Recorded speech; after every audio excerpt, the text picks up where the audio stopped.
Le sujet d'aujourd'hui sera à propos, donc, je l'ai intitulé « Devenir légitimiste, un devoir moral ». Je vais aujourd'hui vous présenter plus spécifiquement qu'est-ce que c'est que la légitimité, son histoire, à l'occasion de l'apparition d'une réédition, donc Succession de France et règles de nationalité, par Guy Auger, donc, qui est mort maintenant, mais qui a été publié pour la première fois en 1979. En fait, j'ai découvert, en discutant récemment avec le recteur de l'Institut universitaire Saint-Pédis, que la fondation de l'Institut Saint-Pédis n'était pas partie de zéro. Et en fait, ça avait été un groupe d'universitaires juste auparavant qui avait fondé, alors je ne sais pas sous quel nom, mais qui était allé voir à l'époque la fraternité Saint-Pédis et qui leur avait demandé de le continuer afin, dans l'université, de continuer aussi la tradition, donc une éducation à la fois catholique et classique, héritant des millénaires de formation classique que nous avions. Et il se trouve que donc, ce groupe de professeurs, en fait, c'est tous des grands noms de la légitimité de cette époque. Donc il y avait Guy Auger, il y avait Brancourt, Rousseau, et tous se trouvent être légitimistes. Donc je ne savais pas du tout ça. C'est assez intéressant et c'est assez intéressant. Et en fait, c'est pas étonnant quand on connaît le fond, parce que à la fois une tradition politique et tradition religieuse, mais voilà, je trouvais quelque chose d'intéressant. Donc on accroche, je vais prendre une citation du père Thomas, le père jésuite, donc qui écrit souvent sur les Gallier. Et donc, dans son livre « Comme un lys au milieu des épines », il écrit « La patrie exige de vivre et non de vivoter ». Donc évidemment, patrie, c'est avant tout la patrie du ciel. Hein. C'est à ça que ça voulait dire historiquement en latin, le plus souvent. Donc d'abord, je vais vous présenter, pour situer en fait un peu l'histoire de la légitimité. Parce que donc jusqu'à maintenant, on a fait pas mal de présentations, mais je pense que c'est intéressant de savoir en fait qu'est-ce que c'est que la légitimité dans notre histoire. Donc, je vais faire juste brosser un petit portrait. Au XIXe siècle, ensuite, comme vous savez, donc en 1814 et 15, la restauration des rois légitimes, qui dure 15 ans, avec Louis XVIII et Charles X, puis la monarchie de Juillet à partir de 1830, et c'est à partir de ce moment-là que se fonde le parti, à proprement le parti légitimiste, qui n'est pas un parti au sens, je veux dire, politique aujourd'hui, mais disons d'un point de vue force politique, qui va s'opposer à la monarchie de Juillet libérale et bourgeoise, en prenant donc les principes contre-révolutionnaires, antilibérales, plus tard ultramontains, donc contre-révolutionnaires et anti-orléanistes dans la doctrine. Et à ce moment-là, c'est le comte de Chambord qui est le roi légitime. Donc, comte Chambord est donc des jurés Henri V, qui était tout petit au moment de la monarchie. C'est une des raisons pour laquelle il y a eu cette révolution, puisque Charles X, en fait, avait donné la régence au duc d'Orléans, et puis finalement, le duc d'Orléans s'est déclaré roi des Français, et en fait a usurpé, parce qu'Henri V était trop jeune pour régner. Et donc, jusqu'en 1883, le comte de Chambord a été une figure majeure dans l'histoire politique française, et qui était dans tout ce qui a continué le combat légitimiste, et qui a fédéré beaucoup de monde, et qui était très très aimé par beaucoup de membres de la population, et qui surtout a laissé une doctrine très claire, et a été en France, et puis ensuite un des premiers à finalement appliquer la doctrine sociale de l'Église avant que l'Église ne la définisse. C'est les légitimistes français qui ont, disons, appliqué les principes chrétiens à des problèmes qui étaient nouveaux à l'époque, ce qui était du travail, etc. Donc il y a une première période de la légitimité, finalement, après la Restauration, et jusqu'à la mort du comte de Chambord en 1883.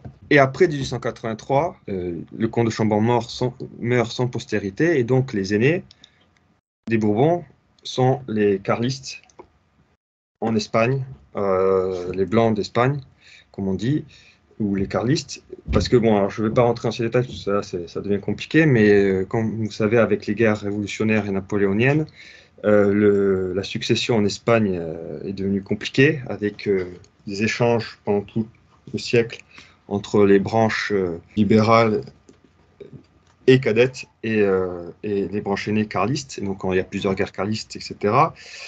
Mais ce qui est intéressant, donc, c'est à partir de 1883, tout, donc, des jurés, là, nous avons une liste de rois que nous ne connaissons pas très bien, mais qui ont été rois de France de jurés. Donc, dans l'ordre, après Henri V, Jean III jusqu'en 1887, Charles XI, Jacques Ier, qui meurt en 1931, Charles XII, qui meurt en 1936, ensuite Alphonse Ier, qui est l'Alphonse XIII des Espagnols, qui meurt en 1941, Henri VI, qui meurt en 1975, puis ensuite Alphonse II, le père du roi actuel, qui meurt en 1989, puis aujourd'hui Louis XX. Alors, ce qui est intéressant, comme jusqu'à la Restauration en Espagne, donc récente, hein, dans les années 70, hein, ils étaient héritiers aussi du trône d'Espagne. Ils étaient les carlistes en Espagne, donc étaient déchirés un peu entre, enfin, ils avaient les deux couronnes. Et ça, dans l'histoire de France, enfin, c'est-à-dire que depuis, comme vous savez aussi peu certainement, depuis que Philippe V est devenu, le petit-fils de Louis XIV, est devenu roi d'Espagne, après les traités d'Utrecht en 1713, ce ne s'était jamais passé, mais bon, il y a toujours eu cette possibilité que, du fait des hasards de succession, enfin, des naissances, etc., que les deux couronnes puissent être réunies sous une même personne. Alors, en fait, ça ne s'est jamais posé la question, enfin, en pratique, mais à cette époque-là, ça aurait pu se poser. Et ça aurait été compliqué en droit, puisque ça ne s'était jamais posé. Et alors, je ne vais pas étudier la question en détail, mais plus ou moins, une règle tacite disait qu'effectivement, le même roi ne pouvait pas être sur les deux trônes en même temps. Après, quand on regarde l'histoire, il y a des doubles couronnes hein, qui existent, c'est-à-dire un roi qui peut avoir deux couronnes, c'est pas forcément impossible, mais enfin, en tout cas, le fait que ça se soit jamais passé, forcément, ça complique. Et, et plus ce qui s'était passé au XXe siècle, évidemment, avec le nationalisme, en France, la République triomphante, l'éclatement de tous les empires après la Seconde Guerre mondiale et le dépècement de tout ce qui était encore à peu près traditionnel, à commencer par les États pontificaux au moment de la réunification italienne, enfin de l'unification italienne, qui est quelque chose d'un processus de très révolution à la fin du XIXe siècle. Bon, bref, mais ce qui est intéressant, et c'est ça que je voulais souligner, c'est que premièrement, tous ces rois de jurés, carlistes, donc, qui avaient aussi pas mal de choses à faire en Espagne, ont toujours bien eu conscience et ont toujours affirmé, je veux dire, autre que les légitimistes français, enfin les légitimistes français l'ont toujours réaffirmé, étudié, et en fait, il y a beaucoup de professeurs d'histoire du droit, il y a beaucoup de légitimistes qui ont été professeurs d'histoire du droit et qui ont continué, en droit, c'est extrêmement fondé, je vous en parlerai juste après. Mais ce qui est intéressant, c'est que tous les rois d'Espagne et donc aussi de France à cette époque-là avaient conscience de ça et ont toujours réaffirmé leur droit à la couronne, qu'ils voyaient non pas comme un droit, mais comme un devoir. C'est-à-dire que les fameuses phrases qu'ils incarnaient un principe, etc. Et d'ailleurs, ils ont toujours parlé français.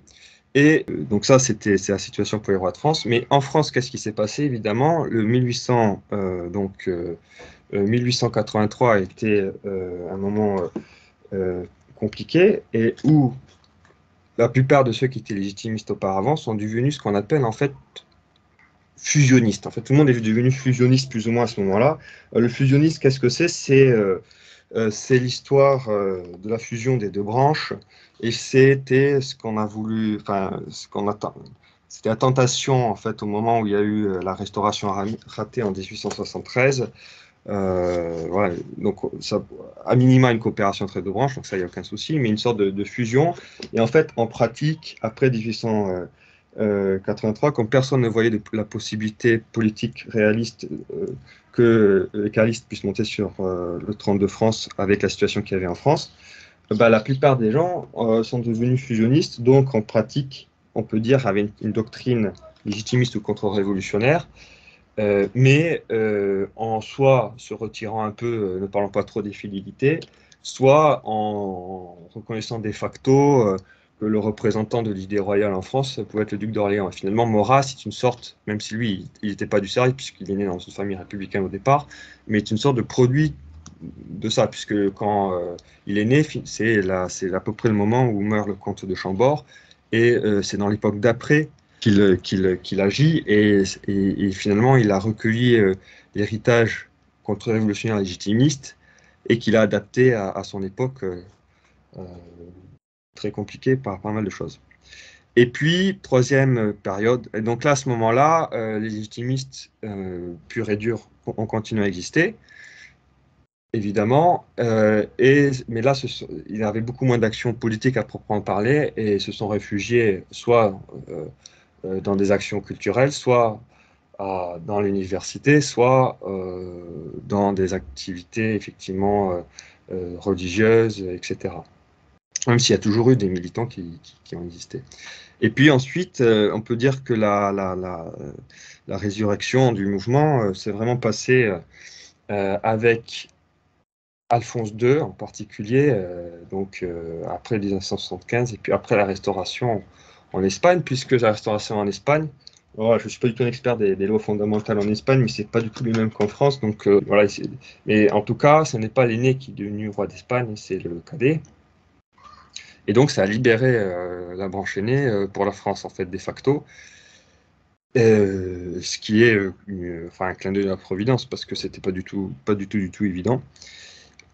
Donc voilà, ça c'est pour situer ce qui s'est passé dans la légitimité, et en tout cas d'un point de vue politique, c'est ça qui aussi je voulais appeler, enfin noter, c'est qu'outre le mouvement légitimiste à proprement parler, la pensée légitimiste et en fait la pensée, en France en tout cas, la pensée historiquement de référence dans la sphère anglo-saxonne qu'on dirait conservateur. C'est-à-dire que c'est finalement Joseph de Maistre, Luc Bonald et tous les autres, c'est cette doctrine contre-révolutionnaire légitimiste, parce que on a vécu la Révolution et que bon, on a une histoire aussi particulière en France qui a toujours influencé tous les mouvements de droite, que ce soit pour en prendre parti ou pour la contredire ou pour s'en séparer jusqu'à maintenant. Et voilà, ça c'est une chose. Bon. Donc, deuxième point que j'aimerais aborder, donc ça, je vous ai présenté rapidement l'histoire de la légitimité, enfin des mouvements légitimistes. Le deuxième point, c'est pourquoi, d'abord, d'un point de vue d'histoire et de droit, pourquoi intellectuellement, on ne peut que être légitimiste d'un point de vue légitimité politique. Alors, il y a plusieurs raisons. Alors, je ne vais pas rentrer dans tous les détails, mais d'abord, c'est du fait des lois fondamentales du Royaume de France. Je vais rappeler ça. Donc, les lois fondamentales du Royaume de France sont une constitution en fait coutumière de l'Ancien Régime du Royaume de France, qui en fait donne les règles de succession au trône. Et il se trouve, et ça c'est vraiment quelque chose de très particulier à la France, parce que chaque pays évidemment a des règles de succession qui peuvent être plus ou moins définies, plus ou moins coutumières, mais en tout cas, à ma connaissance, il y a peu de pays, ou voire c'est peut-être le seul pays qui possède des lois de dévolution aussi précises et aussi claires, qui ne donnent aucune possibilité de choix humain dans la désignation du successeur. Et pas de l'héritier d'ailleurs, j'expliquerai la différence. Donc les règles, donc les critères de dévolution sont premièrement que le roi ne possède pas le pouvoir de dévolution, ne possède pas le pouvoir de choisir ni son héritier, ni de céder une partie du royaume, et ni, voilà, la couronne, on appelle ça la règle de dévolution de la couronne. Donc, quand un roi meurt, c'est le roi est mort, vive le roi, c'est exactement ça. C'est-à-dire que la couronne passe au successeur désigné par les lois fondamentales sans demander ni l'avis du roi, ni l'avis des autres. Et ce qui fait que dans l'histoire, par exemple, de France, ça a été ensuite très souvent, c'est que par exemple, quand Louis XIV, même Louis XIV, hein, quand il essaie de légitimer des bâtards qu'il a pu avoir pour en faire des princes de sang, et donc s'ils devenaient des princes de sang, en théorie, ça pouvait les rendre successibles au trône. Et ben, après, en fait, ils n'ont jamais été inclus dans la succession du royaume, même s'ils avaient eu un titre de prince de sang, même si le roi avait essayé de les légitimer. Ou encore, et là ça vient de ça, mais par exemple les traités d'Utrecht en 1713 qui ont en fait, bon après, bon, les guerres de succession d'Espagne, finalement, le petit-fils de Louis XIV euh, devient roi d'Espagne, mais l'Angleterre est très contre. Donc, pour assurer qu'il n'y ait pas de réunification des royaumes, il force, dans le traité d'Utrecht, à faire signer des renonciations à Philippe V en disant qu'il renonce, pour lui et pour tous ses successeurs, au trône de France ad vitam aeternam. Et ça, bon, ça c'est le grand argument des orléanistes pour dire que les rois, enfin que les descendants de Philippe V ne sont pas rois de France. Mais en fait, justement, c'est ça qui est intéressant, c'est que dès le départ, que ce soit Louis XIV, que ce soit en fait tous, même après le régent duc d'Orléans, même des gens, enfin, tous savent très bien, et c'est d'ailleurs pour ça que l'Angleterre a voulu faire signer ces traités de façon aussi et ces lettres de renonciation, c'est parce que tout le monde savait qu'un roi ne peut pas renoncer, c'est la spécificité française, ne peut pas renoncer à ses devoirs en fait par rapport au trône de France. Ensuite, les deux, ça c'est les principes qui sont peut-être un peu moins connus, puis les deux autres principes, c'est ceux qui sont très connus. Donc c'est le principe dit de masculinité. Donc c'est toujours un homme et un mâle et l'aîné qui hérite, avec la condition qu'il soit issu d'un mariage catholique légitime. Donc c'est pas juste purement. C'est pour ça que les bâtards ne peuvent pas devenir, ne sont pas successibles. Et ensuite, principe de catholicité. Donc il faut que ça soit quelqu'un qui est un roi catholique. Et ensuite, le principe dit de nationalité que Guy Auger préfère appeler sanguinité. Ça a été un second argument qui a été beaucoup utilisé par les orléanistes contre les rois légitimes, en disant qu'il y avait un principe de nationalité, que ça pouvait être que des Français qui pouvaient devenir rois de France. Alors, en fait, le principe, c'est pas du tout une nationalité, évidemment, comme aujourd'hui, moderne, un papier qu'on décide, etc. Cette règle, en fait, c'est un principe de sanguinité qui voulait dire que aucun roi qui n'est pas du sang de la maison de France ne peut devenir roi de France. C'est tout, en fait. C'est pas plus compliqué que ça. C'est-à-dire que quand il y a eu des guerres de religion, ça a été réaffirmé. Bon. Enfin, sur ces points-là, donc ça, c'est les lois fondamentales. Alors, deux points. Premièrement, c'est que ce qui est très important, c'est que la Révolution, en fait, alors ce qui est très drôle d'ailleurs, très paradoxal, mais a reconfirmé ces lois fondamentales finalement dans ces débats quand elle a fixé, quand en fait elle a juste reconnu les règles de succession du roi quand ils ont fait la constitution au début, quand c'était pas encore la République.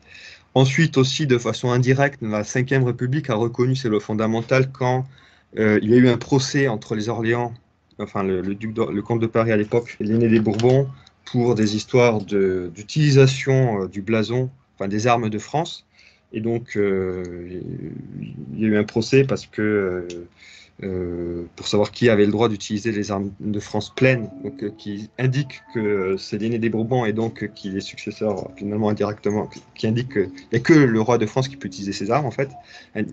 C'était pas ça le procès évidemment, mais même si c'est juste des tribunaux de la République, ça n'a pas forcément beaucoup de valeur pour nous, mais c'est intéressant que finalement, parce que ça c'est dans les années 80, donc personne, c'était une époque où la légitimité, les royalistes, tout ça n'avait aucune réalisme, enfin aucune menace politique, donc finalement ils étaient très neutres, et ont reconnu que de droit, c'était l'aîné des Bourbons qui euh, pouvait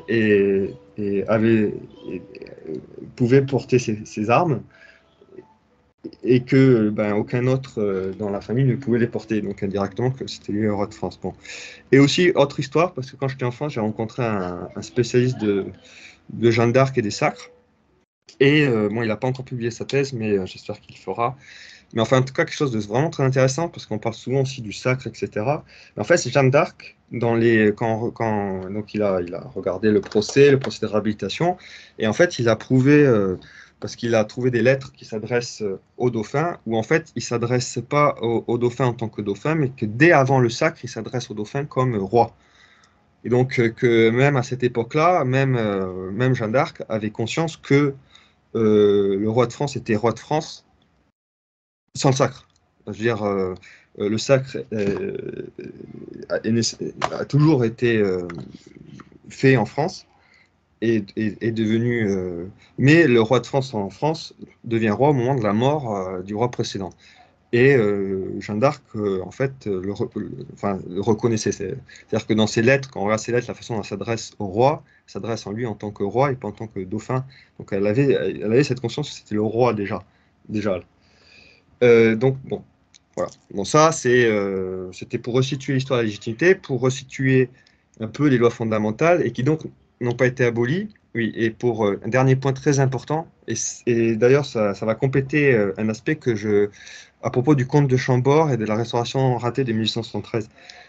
En fait, c'est grâce au comte de Chambord et à son refus à cette époque-là de redevenir roi de France que les lois fondamentales existent toujours. Parce que ce qui est sûr, c'est que en histoire du droit, il y a, alors ça s'est jamais passé, mais les juristes de l'Ancien Régime étaient à peu près tous d'accord pour dire que il était possible d'un point de vue coutumier de changer ces lois fondamentales si tout le royaume se réunissait comme un corps constitué avec l'accord du roi, donc typiquement pendant les États généraux, pour régler un problème de succession, comme si finalement ce qui s'était passé au moment du Capet ou ce genre de choses. Mais ça s'est jamais passé ça depuis les Capétiens. Donc cette expérience ne s'est jamais passée. Et en fait, ce qui s'est passé en 1873, c'était une double tentation, puisque c'était la tentation, en gros, donc parce que les orléanistes tout seuls n'avaient pas cette puissance politique pour monter sur le trône, les légitimistes tout seuls non plus. Et donc l'invitation en fait aux légitimistes, c'était, bon, en gros, on fait monter le roi Henri V sur le trône, mais en échange, en gros, vous reconnaissez le duc d'Orléans pour qu'il suive votre successeur, parce que de toute façon, vous n'avez pas de successeur. Il y a beaucoup de légitimistes à l'époque qui ont accepté ça, donc c'est ce qu'on appelait, c'est là où le fusionnisme est né officiellement, hein. Et en fait, le comte de Chambord a refusé ça et n'a jamais reconnu que lui déjà pouvait disposer de la succession, parce que c'est un contrat fondamental, et n'a pas accepté ce contrat-là, en fait, ni en théorie ni en pratique. Et l'autre chose, c'est que s'il avait accepté à la fin, alors il y a beaucoup, voilà, je ne connais pas tous les détails, il y a eu pas mal de va-et-vient, mais enfin, en fait, si la restauration s'était passée, elle se serait faite sous la forme suivante, c'est-à-dire que c'est l'Assemblée nationale, donc la nation constituée, qui appelle le roi sur le trône. Et donc, ça lui aurait donné une sorte de légitimité quasiment démocratique, ce qui était contre tous les principes à la fois des lois fondamentales et de la tradition politique dans le royaume. Bon. Et donc, bon, voilà, donc ça c'était pour resituer un peu. D'un point de vue intellectuel et théorique et du droit, en fait, alors pour les détails, vraiment le livre Succession de France et règles de nationalité, je vous l'invite à le lire parce que c'est facile à lire, c'est bien écrit, et il y a tout ce que là je vous ai présenté très rapidement, il y a tous les détails, toutes les références, toutes les citations.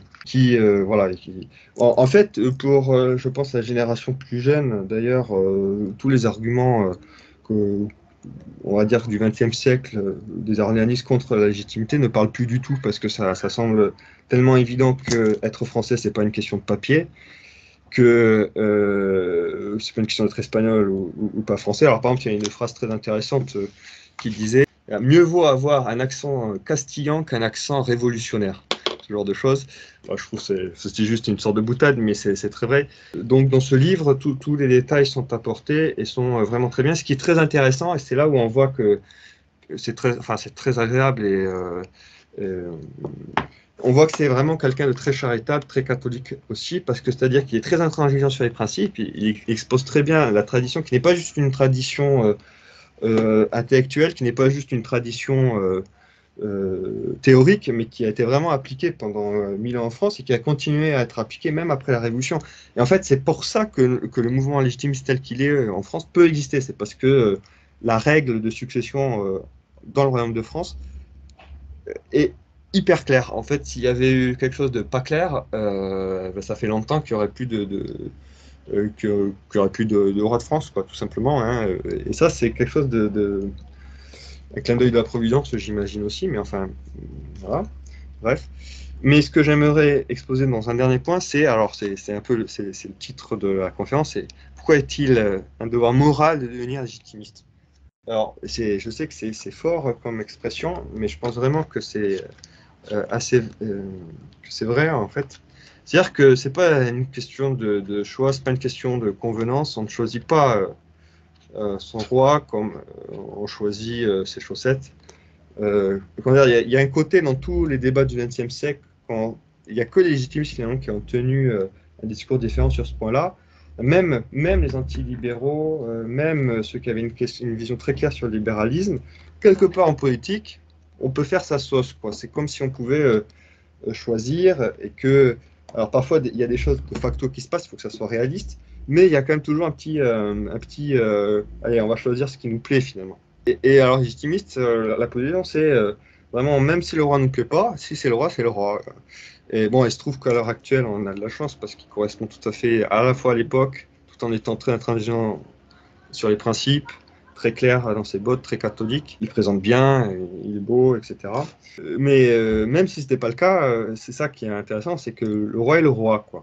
Alors il se trouve que ça aussi, c'est un clin d'œil à la Providence. Tous les rois, après la Révolution, aucun n'a été libéral, aucun n'a été contaminé par le libéralisme, ce qui est vraiment un miracle vu les 2 siècles qui se sont passés, et encore plus au XXe siècle, avec l'explosion des royaumes et des empires, la pipolisation de beaucoup de monarchies, etc. Alors, donc, il y a 3 petits points que j'aimerais souligner là. C'est d'abord, ça, c'est quelque chose, c'est la nécessité de l'incarnation. Alors ça, c'est vrai hein, c'est-à-dire qu'un chef politique est un chef. Et en fait, c'est tellement quelque chose qui est ancré dans le naturel, c'est que même les démocraties les plus libérales, même les révolutions les plus extrêmes, même le communisme, en fin de compte, il y a toujours une figure incarnée qui devient le chef.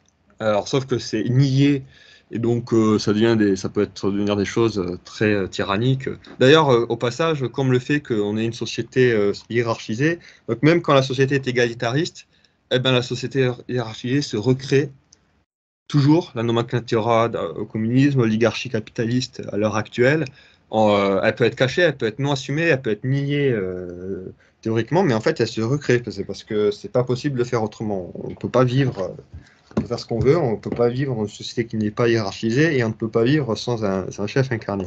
Donc ça, c'est une première chose. Donc l'incarnation, c'est très importante. Je parle de l'incarnation parce qu'aussi, dans nos milieux, parfois, il y a la tendance providentialiste. Donc, en gros, on prie, puis après, le roi va apparaître comme ça, pouf. Donc, c'est aussi les survivantistes qui pensent qu'il y a une succession à Louis XVII cachée, que le roi est tellement caché qu'il se cache très bien, et puis qu'il sortira un bon moment comme un chapeau, etc. Bon, sur ce sujet, il y a des articles sur Alexis Gallier, je ne vais pas rentrer dans les détails, mais en fait, ça ne fonctionne pas. Ça, c'est une sorte de révolution très déguisée, c'est-à-dire qu'on se dit royaliste sans roi, c'est pas possible. Il y a une incarnation, et donc il y a une lien de fidélité et d'obéissance à une personne incarnée et concrète. Donc c'est pas l'État. En fait, l'État historiquement, d'un point de vue traditionnel, c'est pas ni l'administration ni des structures qui monopolisent la violence de l'État, etc. Normalement, c'était le status, ce qui ne bouge pas. Donc finalement, les lois fondamentales du royaume et des coutumes qui faisaient que, au-delà des hommes, grâce, comme le roi de France est lieutenant de Dieu sur terre, et avec la doctrine catholique qui vient remettre les choses dans l'ordre et qui dit bien que tous les chefs, tous les ordres ont un ministère donné par Dieu.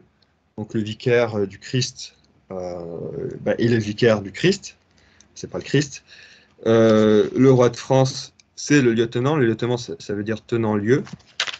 Et le lieutenant, c'est pas Dieu, et c'est un élu de Dieu.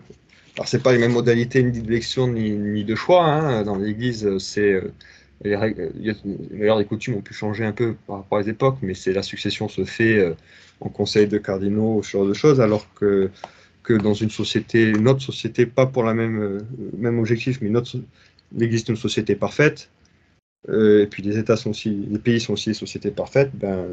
En France, la succession se décidait par le sang, c'est-à-dire que celui qui devient roi n'a pas le choix. C'est la particularité. Donc, premièrement, je voulais insister sur cette incarnation. Deuxièmement, je voulais aussi insister sur en fait, finalement, le réalisme chrétien, c'est-à-dire que quand me disait Jésus-Christ dit, je suis la vérité, donc on aime la vérité. Et la vérité, qu'est-ce que c'est? C'est dire des choses qui correspondent aux réalités. Et aux réalités donc ce qui existe, peut-être que ça existe, qui sont soit réelles ou qui sont, je veux dire, soit visibles, soit invisibles. Donc la théologie parle des vérités surnaturelles, l'histoire parle des vérités historiques, donc qu'est-ce qui s'est passé dans le passé, par exemple. Qui peut avoir plusieurs sortes de vérités. Pour nous, il y a plusieurs sortes de vérités. Enfin, à la fin, toute vérité se retrouve dans Dieu. Bon. Mais donc c'est ce réalisme chrétien qui permet en fait la fondation de toutes les sciences qui se perdent aujourd'hui. Et en fait, c'est pas pour rien. Parce que sans la foi chrétienne, on peut pas avoir de sciences qui tiennent la route. Et si ça tient encore la route aujourd'hui, c'est parce qu'il y a encore des chrétiens et puis qu'il y a, comment dire, les bonnes habitudes prises pendant 1000 ans ne se perdent pas si facilement que ça. Mais il n'y a plus, il y a plus la sève de la foi qui permet de vivifier tout ça. Mais passons, ce que je voulais dire, c'est que donc le réalisme chrétien doit nous faire aussi prendre conscience de notre nature humaine, et donc comment ça existe tel quel. Donc ce qui fait que ce qui existe, enfin, par exemple dans la famille, un père de famille, c'est le père et c'est le père. En France, il se trouve que du fait de nos lois fondamentales, du fait de cette histoire qui a duré 1000 ans, qui n'est pas forcément la même qu'ailleurs, etc., le roi de France est le roi, c'est un fait absolument en fait fondé et une réalité extrêmement forte. Donc en soi, en tant que et d'ailleurs encore plus aujourd'hui, je trouve que c'est encore plus facile de se rendre compte qu'à d'autres époques, c'est que comme aujourd'hui être français d'un point de vue administratif, ça veut juste rien dire. On sait très bien, c'est pas du papier, c'est pas le nationalisme révolutionnaire, c'est pas spécifiquement. En fait, être français, c'est être sujet du roi de France, finalement, et d'en prendre conscience. Je trouve que ça assume toute l'histoire. Ça montre bien la mission divine, parce qu'il y a toujours une mission divine de la France. Alors, je ne vais pas le redire, mais enfin, l'œuvre de Dieu à travers les francs, c'est quelque chose de très ancien. Et ça a toujours, depuis Clovis, ça a toujours existé, cette histoire-là. Hein. Et, euh, Normalement, si on veut vraiment être droit dans ses bottes de réalisme, on ne peut que reconnaître le roi de France comme roi de France, et donc ce qui implique que il faut aussi agir comme sujet du roi de France. Donc ce qui implique obéissance, fidélité, etc. Et puis troisième chose, pourquoi un devoir moral encore plus? C'est parce que finalement ça permet de tuer le libéralisme au fond du fond. Enfin, donc c'est un peu l'orgueil ou c'est un peu l'amour-propre dans la bataille aussi spirituelle. C'est-à-dire que on a tendance toujours donc voilà, une fois qu'on commence à voir le mal on arrive, parce que la modernité et le libéralisme essaient de flouter cette distinction entre le mal et le bien. Mais une fois qu'on a retrouvé, qu'on arrive à redistinguer un peu, où on comprend très bien qu'il faut plus faire le mal et qu'on fait le bien, mais même ça suffit pas. Et pour ça, j'aimerais vous dire une autre citation du père Thomas, donc dans son Comme un lys au milieu des épines aux éditions Romana. Donc il y a cette petite phrase que je trouve vraiment très belle. Le disciple a compris qu'il ne suffit pas de renoncer au mal, de l'éviter, de le combattre, mais qu'il faut aussi renoncer à faire le bien selon ses propres critères. Sinon, on se place dans le camp du diabolique. C'est-à-dire qu'il ne suffit pas encore de faire du bien, mais il faut faire le bien selon en fait les critères de Dieu.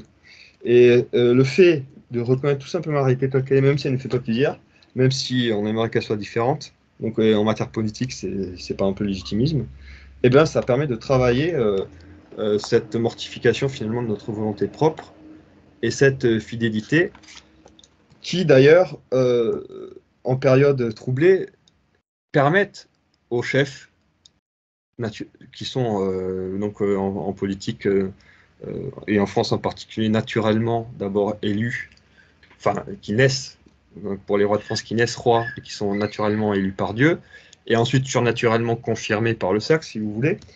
Ben, quand il y a une faiblesse de ce côté-là, la fidélité des sujets et leur sacrifice fait pour eux, ben, les aide en fait à eux-mêmes à mieux assumer leur mission et leurs devoirs.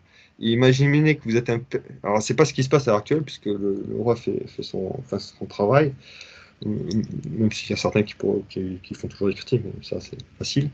Et j'imaginais que dans une famille, le père ne fasse plus vraiment son boulot de père, mais que les enfants continuent à l'aimer et surtout à lui montrer des actes d'amour, de charité, et ben, ça l'encourage à se convertir. J'aimerais conclure donc avec le titre. Devenir légitimiste est un devoir moral pour nous aider voilà, en matière politique et qui aide et qui permet de contrer donc le libéralisme, protéger la tradition et apprendre à nous sanctifier.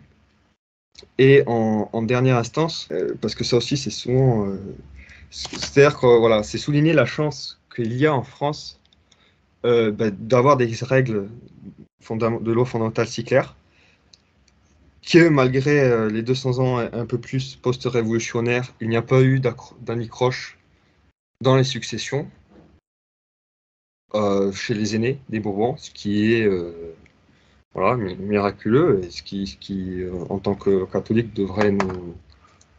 Bah, c'est difficile de ne pas y voir un signe, je trouve, et que de toute façon, outre, voilà, on est chacun dans notre place, et on a tous nos possibilités de restauration, et que de toute façon, les logiques qui pouvaient sembler marcher parce qu'il y avait des possibilités, parce qu'il y a des forces en présence, les logiques révolutionnaires, libérales arrivent à bout de souffle. D'ailleurs, la médiocrité de ceux qui en sont les tenants ou qui en sont les acteurs à l'heure actuelle le démontre. Et la situation morale dans notre pays, mais pas que, en fait, même au-delà, où tout le monde se rend compte qu'il y a quelque chose de pourri là-dedans, eh ben, c'est encore doublement un devoir d'être apostolat là-dedans aussi, parce que bah, la surnature vient travailler sur la nature, et si la nature est attaquée, détruite le plus possible, bah, ça met des obstacles au travail de la surnature, et inversement, le royaume, enfin l'Église, sans ses rois de France, sans ses autres rois catholiques, sans ces seigneurs qui la protègent, qui sont un peu comme l'habit, ça reste qu'un habit certainement, mais ou une cotte de maille, mais l'habit du Christ sur terre, eh ben, elle se trouve exposée à toutes les attaques. Ça force aussi, ça peut forcer aussi les clercs à prendre des positions politiques, et ce qui c'est pas forcément leur rôle en premier lieu. Et parce qu'il faut, il faut se concentrer sur les grâces, sur les sacrements et sur amener les âmes au ciel. Et donc c'est aussi un combat pour la foi. Voilà, donc voilà, je m'arrête là, et je laisse la place aux questions. Oui, alors moi j'ai quelques questions pour vos précisions. Ce qu'on appelle les carlistes, je n'ai pas saisi, qu'est-ce que c'est pour Alors les l'Espagne? cardistes, donc c'est une histoire très compliquée, mais en gros à cause des guerres révolutionnaires, la succession en Espagne a été floutée, c'est-à-dire que après l'épisode révolutionnaire, c'est la branche cadette qui était libérale, qui est montée sur le trône, et l'aîné s'appelait Carlos. Le roi légitime s'appelait Carlos, c'est ce qu'on a appelé, et donc on a appelé le mouvement qui était contre. En fait, c'était là-bas, donc il n'y a jamais eu de républicains à part en 1936 finalement. Avant ça, c'était les royalistes libéraux et les royalistes antilibéraux qui se battaient. Et d'un point de vue de la succession, c'était la branche libérale cadette et la branche aînée, Carlos, carliste. Après, ce qui est compliqué, c'est que même quand, dans le début du XXe siècle, après, la branche l'aîné s'éteint et donc la succession va ailleurs, mais ils ont continué à s'appeler carlistes, et voire même, il y a même eu, enfin, c'est devenu aussi un mouvement doctrinal plus tard, mais enfin, essentiellement, c'est ça. C'est-à-dire que euh, c'est les légitimistes en fait d'Espagne. En fait, et c'est très drôle parce que, alors c'est pas les mêmes règles de succession, c'est pas les mêmes traditions. Donc il y a des choses, enfin moi je dois avouer encore il y a des choses que je comprends mal dans l'histoire récente de l'Espagne. Mais c'est très intéressant enfin c'est légitimiste d'Espagne en fait, à proprement parler, hein. Donc à la fois très catholique, antilibéraux, et qui prônait aussi, d'un point de vue politique, la légitimité dynastique. Et ça, on les appelait les carlistes parce que le premier le premier roi qui était dans cette situation était un Carlos, tout simplement. D'accord. Seconde question. Vous mentionnez, par exemple, qu'il y a, que le Parlement ne pourrait, par exemple, pas remettre en place le roi, vous voyez, parce que ce serait ça donnerait un caractère démocratique à la chose. Okay, je ne sais pas, parce que j'imagine assez mal comment un roi pourrait revenir sur le trône de France s'il n'est pas mis en place par l'institution politique existante, et donc en particulier par le Parlement. Et dans ce cas-là, ça ne veut pas dire nécessairement que c'est un vote démocratique du roi ou le peuple qui donne le pouvoir au roi. Ce serait simplement le moyen par lequel le roi est remis en place avec une autorité qui est la sienne et qui n'est pas une autorité démocratique. Si je prends un exemple, c'est comme le pape qui est élu par les cardinaux. Ce n'est pas parce qu'il est élu par les cardinaux qu'il reçoit son pouvoir des cardinaux. Tout à fait. D'une même façon, j'imagine assez mal comment le roi pourrait revenir sur le trône sans, par exemple, sans une décision du Parlement existant qui décide, on abandonne la République, on revient à la monarchie. Alors, oui, alors vous avez raison. Alors, en fait, c'est parce que, disons, alors, il faut distinguer. C'est-à-dire ce qui s'était passé à l'époque. Disons que si c'est les Français qui rappellent, si vous voulez, le roi, il n'y a pas de souci, mais à la différence des cardinaux, les cardinaux ne sont pas le représentant de la souveraineté du peuple de Dieu. Vous voyez? Et ce qui s'était passé en 1873, c'était en gros la nation française qui appelle le roi, mais comme si c'était, donc c'est le principe démocratique et républicain. La nation française reste souverain, en fait. Ils ne reconnaissaient pas la légitimité. Alors ça, c'est pour le cas historique, mais si on imagine aujourd'hui ou demain une volonté de remettre le roi en piste, ça passera, enfin il me semble, ça passera nécessairement par une institution, par ceux qui ont, comment dire, une institution politique existante. C'est pas la noblesse aujourd'hui, c'est qui la noblesse? Ça représente rien. Non, mais bien sûr, ça, vous avez tout à fait raison. Il y a une légitimité de fait. C'est Saint Paul, hein, on mérite les gouvernants qu'on a, et c'est aussi, ils ont été aussi choisis par Dieu. Donc il y a ce conflit de légitimité pratique et de légitimité à la fois historique, religieuse, etc.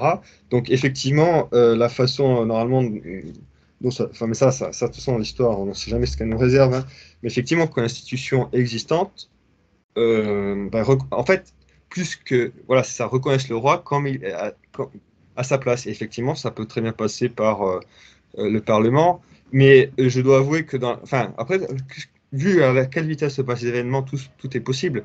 Mais je vois mal comment, enfin, surtout la génération qui est au Parlement à l'actuel, pourrait faire ça sans vouloir continuer le principe démocratique. Mais qui sait? Non, mais d'accord. Dans ce cas-là, on est sur un changement c'est une décision de changement de mode politique. Comme ils ont fait le changement pour passer à la République, ils repassent à la monarchie. Mais ce que je veux dire, c'est qu'il faut nécessairement qu'il y ait un pouvoir en place qui décide de la transition. Ça ne peut pas arriver juste comme ça. Non, ça c'est sûr, c'est sûr. Après, en pratique, de toute façon, c'est de la politique fiction, parce que voyez, demain, une guerre civile se met en place, il y a un homme fort qui arrive au pouvoir, bah, il peut dire, je rappelle le roi légitime sur le trône, parce que je reconnais qu'en moi, toujours été roi. Enfin, en fait, il y a quelque chose quand j'étais... Enfin, Napoléon, en soi, s'il avait fait ça, tout aurait changé. Quand il est devenu Ah ouais. Napoléon. Vous voyez? Enfin, voilà. Après, la façon pratique de ça se passe, tout peut se passer. C'est forcément une légitimité existante qui le rappelle. Comme ça, c'est toujours parce que le consentement de la population est nécessaire. Ça, c'est sûr. Mais c'est pas ça. Ce qui est important, c'est que ce n'est pas ça qui fait Ça le peut se roi. passer dans un contexte de chaos où il n'y a plus de légitimité du tout aussi. Aussi, oui, voilà. Bon, c'est sûr que c'est pas l'idéal parce que ça fait mal. Mais surtout dans l'époque actuelle, Oui, oui, mais les exemples de cette nature sont nombreux en réalité. Ça a c'est été ça. le cas justement, là je suis en Allemagne, ça a été le cas en Prusse à un moment. Il y a eu un moment un tel chaos que c'est le pouvoir le plus fort qui a récupéré, le mieux organisé, le plus prêt à reprendre les rênes qu'il a fait. Ça peut très bien se passer comme ça. Il n'y a pas forcément une transition, comment dire, douce. Hein. Et là, c'est ça. Et quand et bon, et ce qui est important, c'est que quand la force a le pouvoir, c'est qu'elle se soumette à la légitimité. Et là, ça devient quelque chose qui est sain, S-A-I-N. Et en tout cas, ce qui est important, mais ça sera naturel parce que on est encore tellement ancré dans cet idéal révolutionnaire démocratique qu'on croit que c'est la population qui fait le roi.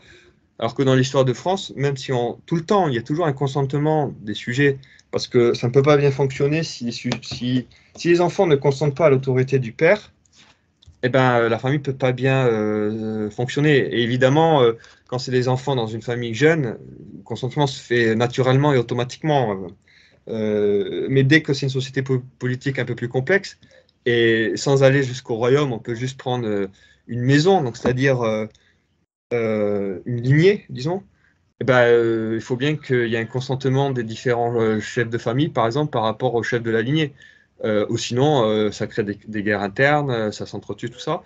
Mais c'est pas le consentement qui fait la légitimité de ceux qui sont à la tête. Mais ce consentement est tout de même nécessaire pour que ça puisse fonctionner sainement.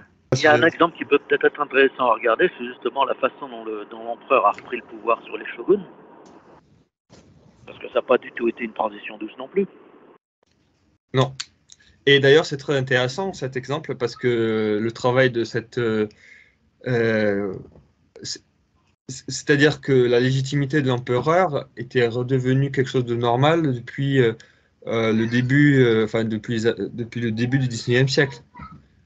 Et c'est ça qui a fait que le shogun est revenu voir l'empereur quand il y a eu ses problèmes avec l'extérieur, et donc a reconnu implicitement que l'empereur était au-dessus de lui. Ce qui en pratique n'était pas évident depuis au moins 1600. Mais le fait qu'à la fin, il a reconnecté avec la légitimité, alors, ça a quand même été violent, mais ça a été beaucoup moins violent que ça aurait pu être. Parce que au niveau de la tête des shoguns à cette époque-là, bah, ils ont reconnu quand même, ils ont reconnu la légitimité de l'empereur. Bon, avec un deal derrière en disant qu'ils allaient plus ou moins être conservés lieutenant général du royaume, quelque chose de ce style-là, ce qui s'est pas fait finalement parce que ceux qui voulaient vraiment virer les shoguns et voulait vraiment les virer, donc il y avait eu un peu ces tendances révolutionnaires. Mais tout à la fin de la Restauration au Japon, jusqu'en 1800 même 67, 66, 66, 67, tout le monde pensait que ce qui allait se passer, c'est une restauration monarchique avec la conservation des anciens dirigeants à des postes importants en fait. Bon, ça s'est pas passé comme ça parce qu'en fait, Ouais, genre ministre de l'armée ou des choses comme ça, ouais. voilà, Ça, ce qui s'est pas passé, mais voilà. Et la version, on fait pas la politique fiction, mais typiquement, ça aurait pu, mais c'était impossible d'un point de vue idéologique ou spirituel, parce que Napoléon est un produit de la Révolution finalement, mais c'est ce qu'aurait pu faire Napoléon finalement. Il a rappelé le roi, il le reconnu comme légitime, et il restait un lieutenant général du royaume pendant un certain temps pour faire le ménage. Bon, c'était impossible en fait. Ou c'est comme pendant la Seconde Guerre mondiale, ce qui n'est pas possible. C'est toujours pareil, hein, c'est le démon, la division.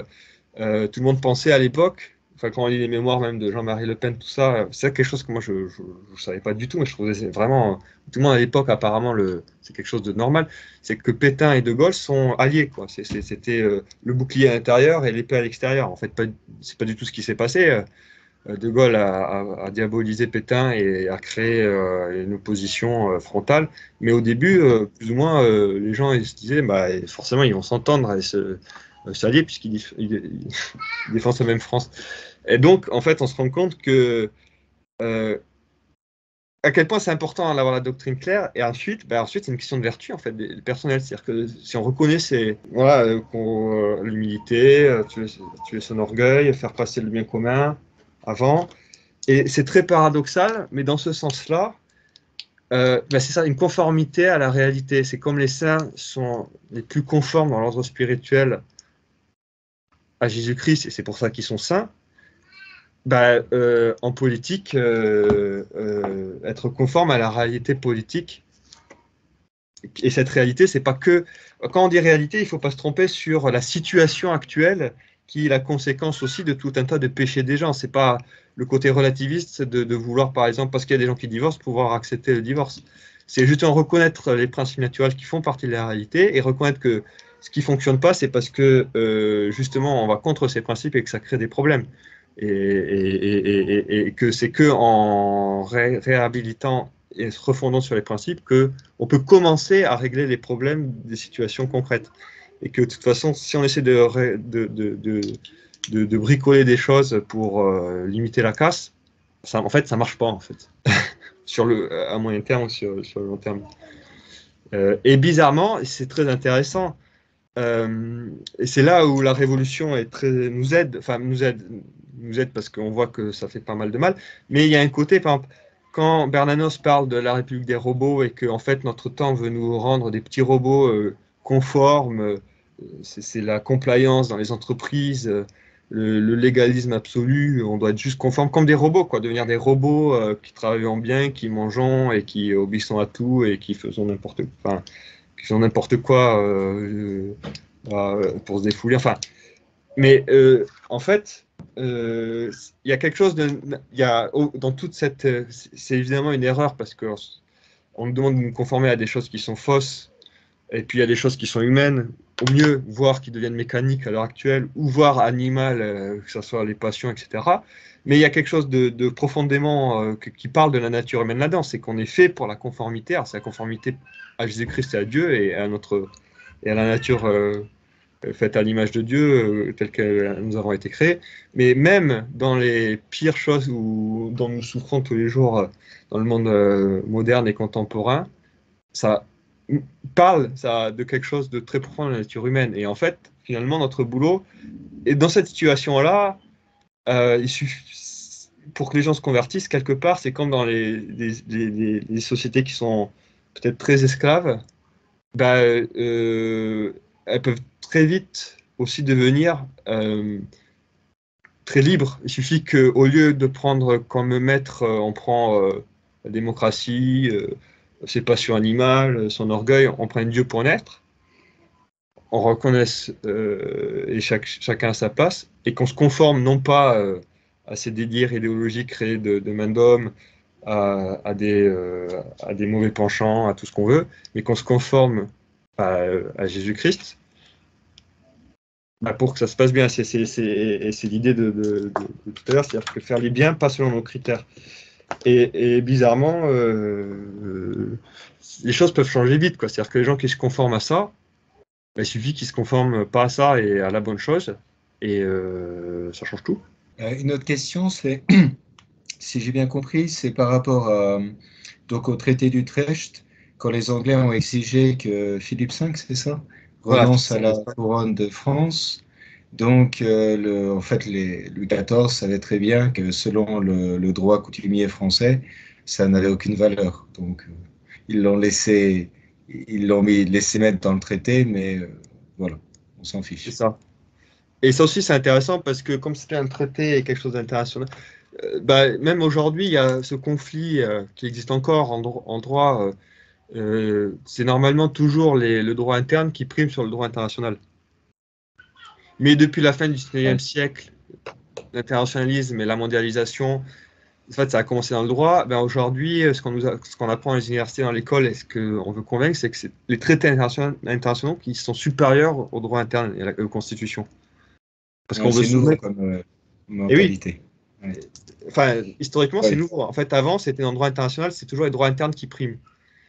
Et donc, effectivement, le fait que Louis XIV ait accepté, en fait, c'était purement politique. Parce que si ça se faisait pas, enfin, tout le monde avait envie d'arrêter la guerre, quoi, de toute façon, mais la guerre serait pas arrêtée s'il n'y avait pas ça. Et en même temps, c'est drôle, ça montre aussi, si vous voulez, c'est un peu comme les procès injustes qui montrent à quel point c'est injuste. C'est comme les Juifs qui sont obsédés par faire tout dans les formes. Ils vont voir Pilate, ils font leur avant, leur Sanhédrin, tout ça, alors que tout est injuste. Mais ils veulent vraiment le faire. Et ils sont encore plus à cheval sur la forme parce qu'ils savent très bien que sur le fond, ils ont tort. Et quelque part, le fait d'insister des Anglais de forcer à faire ça, c'est bien que c'est pas du tout évident. En général, quand on est obligé d'affirmer quelque chose, c'est que c'est pas évident. Quand on commence à poser la question, par exemple, et d'ailleurs c'est ce qui se passe, qu'est-ce que c'est qu'être français? Bah, ça veut dire que les gens ne savent plus trop. Si tout le monde savait, on ne se poserait pas la question. Jusqu'à récemment, on ne se posait pas la question. Et d'ailleurs, ce qui est intéressant, c'est qu'au Japon, il y a toute une littérature qui se demande qu'est-ce que c'est le Japon, qu'est-ce qui fait la particularité du Japon, ce qui montre un peu, d'ailleurs, que c'est pas si clair que ça.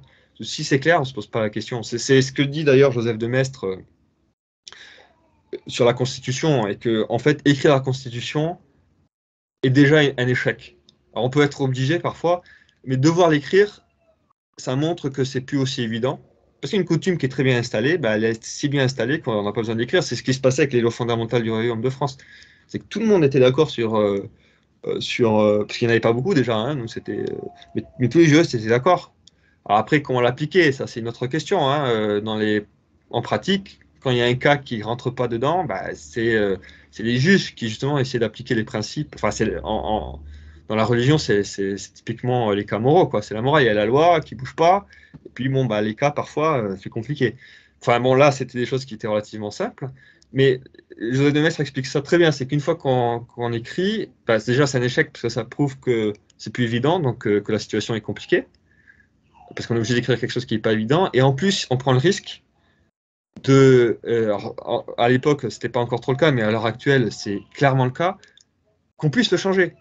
C'est-à-dire que quand il y a, parfois on voit dans les milieux catholiques de la vie, etc., qui se gargarisent parce que je ne sais pas quel pays a mis dans sa constitution qu'on protégeait la vie, bah, en fait, ça signifie en filigrane que c'est tellement plus évident qu'il faut le mettre dans la constitution et que s'il y a un gouvernement révolutionnaire derrière qui arrive, il peut le changer. Ça veut dire qu'avant, en fait, c'était suffisamment reconnu. Enfin, je ne dis pas qu'il ne faut pas le faire, hein, c'est pas ça la question, mais que c'est pas forcément c'est pas forcément une victoire, parce que ça prouve que premièrement, c'est plus évident, et que deuxièmement, le principe est tellement affaibli donc on est obligé de l'écrire, et que comme on est dans un monde qui est démocratique, tout ça, qu'on peut le changer, qu'on met le principe qui est censé être au-dessus sous notre coupe, puisqu'on l'a écrit.